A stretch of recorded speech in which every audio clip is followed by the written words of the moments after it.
Latviešiem ir labs teiciens – mazs cinītis gāž lielu vezumu. Šodien es jums gribētu pastāstīt par pāris maziem cinīšiem, kas ir Kubotas tehnikas piedāvājumā. Viens no mazākajiem Kubotas ekskavātoru modeļiem ir Kubota U10 5. paaudzes. Tās svars ir 125 kg un tā kompaktie izmēri ir tā lielākā priekšrocība. Šī modeļa platums ir tikai 75 cm, kas nozīmē, ka ar to var iebraukt arī pa durvīm.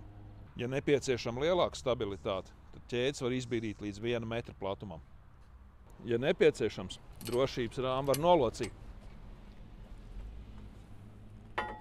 Un ekskavātoru var pārvadāt pat ar kravas mikroautobusu.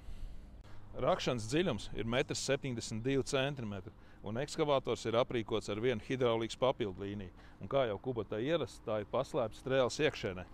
Bet viena no galvenajām šī modeļa priekšrocībām ir elektrohidrauliskās vadības svirs, kas novietots sānu konsolēs.